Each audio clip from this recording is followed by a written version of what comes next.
네, 오늘은 깨달음의 현상학 제3강의 아브라함과 12연기에 대해서 좀 이야기해 봅시다. 아브라함이 이삭을 얻고 이삭을 또 하느님께 제물로 바치는 기가 막힌 사건을 겪게 되는데, 오히려 그 사건에 인해 가지고 아브라함이 이제 하느님의 신비, 즉 예수 그리스도를 만나는 그런 경험하게 됩니다. 그 사건 안에 12연기와 통하는 어떤 현상학적 발자취들이 있고요. 그걸 좀 알아보고, 또 사실 아브라함이 체험한 그리스도의 길, 예수 그리스도의 깨달음을 가는 그리스도의 길, 길로서의 그리스도에 대한 그 자취와 흔적이 또 암시되어 있습니다. 그건 또 다음 차례에 예수 그리스도의 길에 대해서 설명할 때 또 다뤄보겠습니다. 오늘은 12연기라는 관점에서 봅시다. 아브라함이 나이가 99세 때, 99세 됐을 때, 자기가 살던 이 마물의 참나무 곁에 이제 머물고 있을 때 갑자기 하느님이 나타납니다. 하느님은 세 사람으로, 사람의 모습으로 나타나는데, 물론 뭐 세 사람은 성부, 성자, 성령, 이 세 사람 상징하겠죠. 그 다음에 이제 아버지와, 하나는 창조의 능력, 하나는 그 다음에 지배의 능력, 이렇게 이제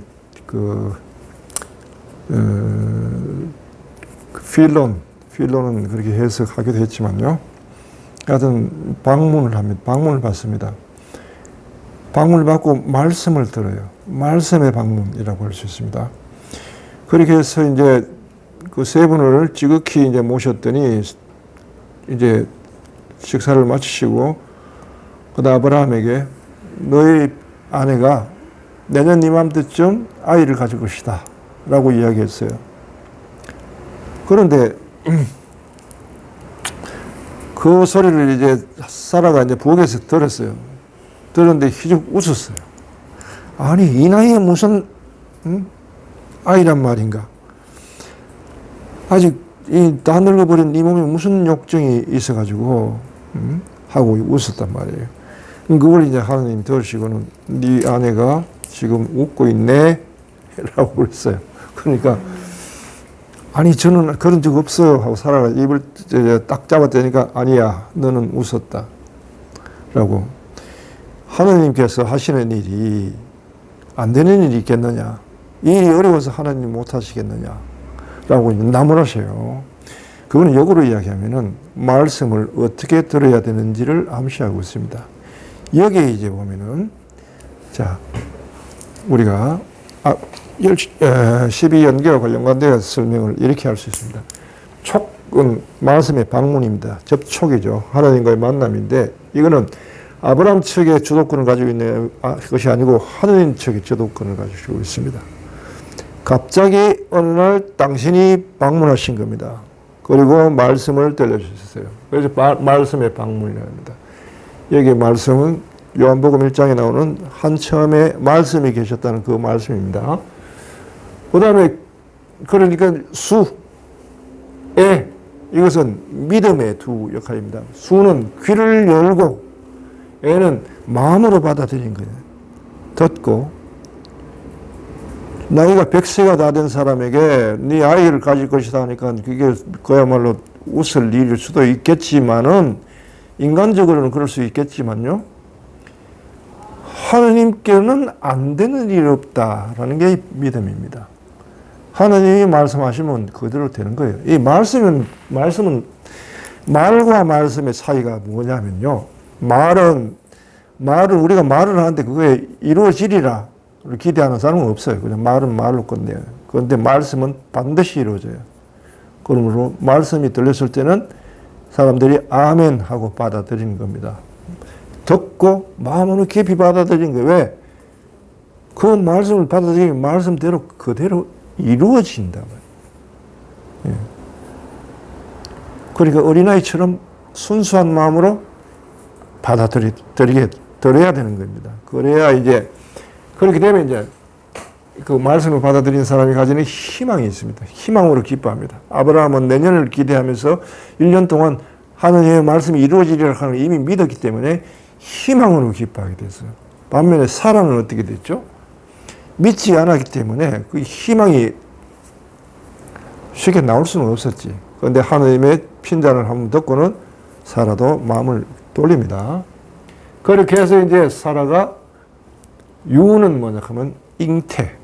정말 아이를 잉태하게 돼. 사건이 벌어집니다. 말씀대로 그대로 이루어진 거죠. 그리고 생은 출생, 아이를 낳습니다. 그리고 그 아이를 이삭이라 불러라 해가지고 그 이름을 이삭이라 붙여줬습니다. 그랬는데 여기까지가 이제 전반전이고 후반전, 아이가 그 100살의 노인이 아이를 안았으니 얼마나 기쁘겠어요. 아브라함에게는 친자가 없었어. 아브라함과 사라 사이에 정실 부인에게는 친자가 없었어요. 그런데 하도 아이가 없으니까 부인이 사라가 미안해가지고 자기 몸종들을 아브라함에게 보내가지고 임신을 하게 만들어요.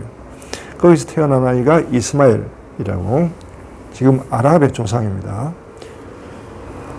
그랬는데 정말 사라 사이에 아이가 생겼고 두 사람 사이에 사랑의 결실이 맺혔다는 건 너무 기쁜 일이란 말이에요. 그래서 아브라함이 얼마나 애지중지했겠어요. 그 꼬물꼬물거리는 걸 보면서, 그 아이가 크는 모습을 보면서 아빠라고 입을 때, 뗄 때, 그다음 아장아장 그럴 때 조금 아빠의 말을 알아듣고 아빠에게 순종하고 복종하고 따를 때 얼마나 기뻤겠어요.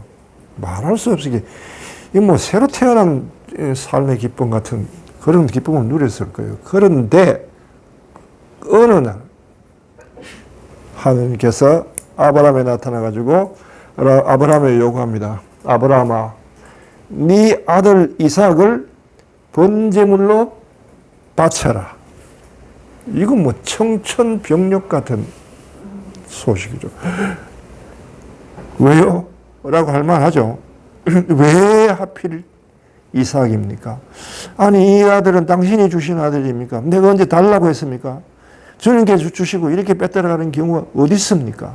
처음에는 아브라함도 반항을 했겠죠. 그러나 아브라함과 하나님 사이에 맺은 계약의 뜻을 아브라함은 충분히 이해했습니다. 그건 뭐냐 하면, 너에게서 맏배, 첫째 아들, 그 다음에 맏배, 짐승에, 네가 가진 짐승의 맏이는 다 내 것이다. 그러면 내가 언제든지 취할 수 있다. 내 거니까. 다만 네가 맡고 있는 것이고, 따라서 아들이면 아들 대신 다른 짐승을 대신 대속제물로 바쳐라. 해가지고 이제 아들을 매년 바치는 대신에 이제 다른 짐승을 이제 살라 바친다고 하는 겁니다. 그래서 번제라고 그러는 겁니다. 그랬는데, 그러니까 하느님이 맏지는 내 거니까 내가 요구하는 것에서 뭐가 이해 있느냐라고 해도 할 말이 없어요. 그게 계약 조건이니까요. 아브라함이 충분히 알아들었지만은, 그러나 심정상 도리상 도대체 말씀을 받아들이기가 너무나 힘들었습니다. 그러나 아브라함은 하나님이 어떤 뜻인지 모르겠지만 나를 해롭게 하시는 분은 아니다. 이제까지 내가 경험해 봐야 하면 언제든지 나를 이롭게 하고, 어떤 고비가 있었지만 그걸 넘기면 나에게 또 다른 축복으로 돌아오더라 하는 걸 믿었기 때문에 하느님의 말씀을 그대로 따르기로 합니다. 그리고는 아들을 데리고 이제 모리아 산으로 이제 번제 제사를 지내러 이제 가는 거죠.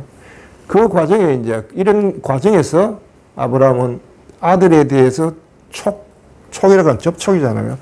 아들을 만지고 뽀뽀하고 눈을 마주치고 하는 그 기쁨, 그걸 끊었어요. 아버지로서의 그 기쁨을 끊어야 됐단 말이에요. 그게 남아있는 한은 그 집착, 애착이 더 괴로우니까요. 착을 끊어버렸죠. 그 다음에 마음의 아들에 대해서 올라오는 생각들, 아들에 대해서 아들을 안 보기로 했는데, 안 보기로 해도 마음속에 있는 건 어떻게 해요? 예? 갈래라고 그러죠. 예, 끓어오르는 아들을 향한 마음, 그것마저도 끊었어요. 그렇게 되고서야 하나님의 뜻을 받아들일 수가 있어요. 결국 하나님의 조건은 너에게서 그걸 끊으라는 거죠. 집착. 가장 큰 집착이잖아요. 아들의 집착. 아버지가 본인의 목숨을 끊을 수는 있어도 아들이 죽는 모습을 보는 것은 아버지로서는 가장 괴로운 일이죠, 사실은요. 그렇게 해서 이제 두 가지 조건을 다 끊고 나서 완전히 이제 무아 상태로 들어갔어요. 그래서 산 정상에 올라갔을 때는 무아가 됐단 말이에요. 예. 아들을 끊으면서 자기의 자아도 마저 동시에 끊어버렸으니까요. 그런데 올라가는 사이에 아들이 물어요. 장작을 아들한테 지우고 갑니다. 장작이 보통 아버지 같으면 장작을 산에 올라가는데 어찌 어린아이한테 장작을 지웁니까? 아버지가 지고 우리 아들한테는 불씨나 뭐 이런 걸 맡겨가지고 가볍게 들고 갈 수 있도록 해야 되는데 아브라함은 거꾸로 자기는 불씨랑 칼을 들어요. 아들한테는 그 장작을 들게 해가지고 올라가는 거예요. 사람을 태울 장작 같으면 그게 여간 무겁겠습니까? 예? 장작 하나 두 개가 탑니까? 그래가지고 이제 올라가는데 가는 도중에 이삭이 아버지를 사랑하는 이삭이 그 묻습니다. 아버지에 대해 얼마나 신뢰를 하는지 아무 의심도 없이 가는 가면서 아버지를 쳐다보는 그 얼굴 그러면서 물어요. 아버지 장작도 준비하고 불과 칼도 준비했는데 번제물은 어디 있어요? 참 환장할 일이죠. 아브라함한테는. 그 괴롭지만 혹하게 이삭아가 번제물은 하나님께서 준비하신단다 라고 말을 할 수밖에 없었고 야 번제물이 너다 라고는 차마 말을 못했죠. 그러고 올라갔단 말이에요. 산 정상에 올라가서 이제는 아들을 묻고 그 다음에 제단을 설치하고 장작을 깔고 그 위에다가 아들을 묶어서 놓고는 아들을 죽이려고 이제 칼을 듭니다. 칼을 들어서 이제 찌르려 하니까 아들을 보고 있잖아요.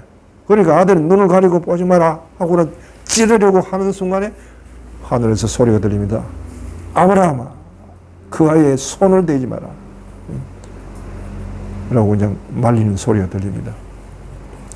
그리고는 또 하늘에서 소리가 들립니다. 바로 이게 이때 산 정상에서 네가 나를 얼마나 사랑하는지, 네가 나를 얼마나 믿는지 내가 이 일로 확인했다. 그러므로 내가 준비한 이 대속물을 아들 대신 살라 바쳐라 하고 눈을 열어 보게 했는데 바로 옆에 보니까 뭐냐 하면 덤불이 있었는데 덤불에 순양이 뿔이 이렇게 걸려가 거기 떡 있는 거예요. 산양이. 그걸 보고는 이제 그놈을 잡아서 대속물로 바치죠. 이 순양이 무엇을 상징하는가 하니까 바로 예수 그리스도를 상징하는 겁니다. 인간을 대속해서 인간의 목숨 대신에 자기의 목숨을 바쳐가지고 제사를 완성하는, 번제사를 완성하는 바로 예수 그리스도를 상징하는데 이때 이 이상 산 정상에서 무아 상태에서 그리스도를 보는 눈이 열린 겁니다. 요한복음 17장 3절을 보면요. 영원한 생명은 아버지를 알고 예수 그리스도를 아는 것이다.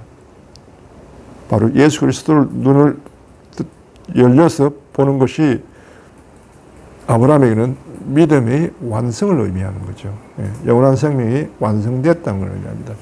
이렇게 해서 이제 하나님께서 아브라함에게 큰 축복을 주셔서 너는 너로 인해가 모든 민족들이 너에게 혜택을 입을 것이다. 라고 해서 믿음의 조상으로 칭하게 되는 거죠. 예. 자, 이걸 두고 이제 이 신약에 보면요. 요한복음. 네. 요한복음 9장 56절에 보면 예수님이 손수 이렇게 말씀하세요. 아브라함은 나의 날을 보고 기뻐하였다. 이제 아브라함에게 이제 증언하면서 사람들이 와서 예수한테 당신은 마귀 들린 사람이요 라고 막 따지고 막 이렇게 했지. 불신을 하고 막 대들고 이럴 때 너희 조상 아브라함은 그렇지 않은데 너희들은 왜 그러냐?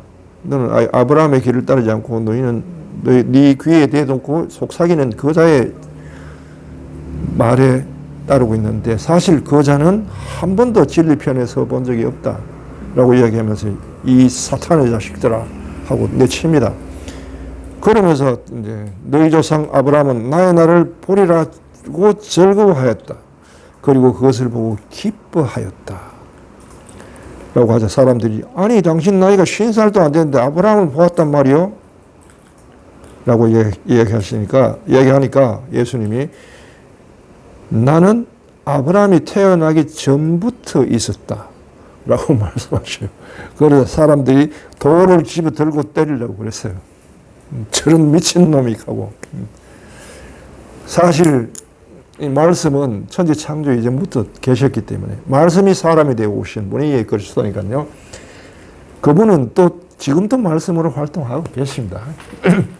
그 말씀이 방문하셨고 결국 말씀을 보게 됩니다. 예수 그리스도를 보게 되고 비로소 자신의 믿음의 길이 완성되게 되죠. 자, 이렇게 아브라함의 이 사건 자체가 12연기로 충분히 읽힌다는 거. 그리고 그렇게 함으로써 아브라함의 사건이 오히려 12연기 안에 내포되어 있는 더 숨은 뜻을 밝힌다는 것. 이것을 우리는 확인할 수 있습니다. 오늘 여기까지입니다.